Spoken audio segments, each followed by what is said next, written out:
Hey guys, welcome to the weekly tarot forecast for the Numinous week beginning March the 17th.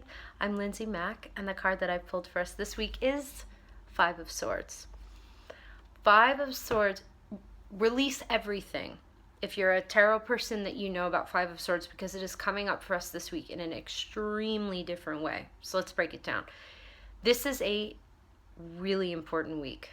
It's the spring equinox, the astrological true beginning of 2017, first day of spring. The wheel of life is turning, and we're starting kind of at zero again and beginning to move through the full wheel of life, starting on the 20th of March, which is the spring equinox. Five of Swords, the medicine that it's bringing for us this week, again, the meaning of the card is sometimes related to more spiky, contractive, negative connotations. I'm getting that none of those are applying this week, even if there are some experiences of negativity, like it is life, so it's okay. The medicine that this card is bringing is, and the teaching that this card brings, is that it asks us to not identify, to not buy into our story about an old pattern, a disappointment, a bummer. It's an experience when, let's say you're someone who's been in recovery, you've been clean and sober, and then you relapse. Sorry for that, if that triggers anybody. Let's say you relapse. Let's say you have a drink. Let's say you have 20 drinks, and then there you are. You wake up in the morning and you realize, like, that was something I maybe regret. Maybe you don't regret it. Who knows? But if you're really committed to sobriety, and if it really is an issue for you and you happen to fall off the wagon, Five of Swords doesn't connotate like, yeah, you're going to fall off the wagon. Five of Swords connotates like, okay, the moments in life when you lose your temper, when you fall off the wagon, when, X, Y, Z, we could go on and on. Just don't get locked into the story. Call your sponsor or go to AA. Just simply begin. And it's the same medicine reflected in this turn on the wheel of life, turn on the wheel of the seasons. It is time for all of us, collectively, to drop the story, to drop guilt and shame and fear. They are beautiful teachers, but they are not the truth.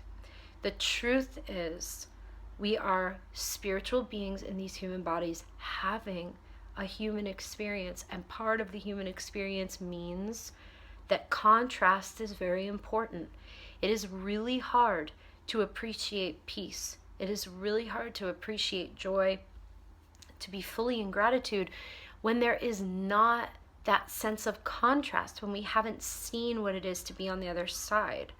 So if you do wind up getting a little bogged down or bummed out this week, if some stuff comes up and you find yourself really attached to your story, I encourage you to lean into the medicine of Five of Swords, which is really that we all make decisions. We all make gambles. We all think that something's going to go a certain way, and it sometimes goes great and it sometimes doesn't. Regardless, it's never the end of anything. We always get to begin again, exactly like nature, exactly like the seasons. And yet again, Mother Nature quietly and softly in the background, as she always is, holds the frequency of the highest truth we could ever attain, which is that if we're going to bring anything into this new year, the highest possible medicine might be to take personal responsibility when we make choices that are not in our highest and best. And there's no real way to do that if we're locked in the story of how we're such bad people, or how we shouldn't have done something, and we did it. That's it.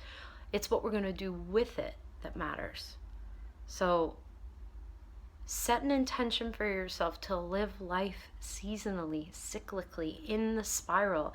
There's no end to anything. Everything is bringing some kind of medicine. The question is, are we willing to evolve to seek a life based in that? Or are we willing to get bogged down in story, which doesn't really lead to anything but more story? Powerful. So this card is bringing a lot of contrast this week. Drop in really deeply with this idea and see what comes through on the equinox. I'm wishing everyone a gorgeous, gorgeous astrological new year, and I'll see you next week. Bye-bye.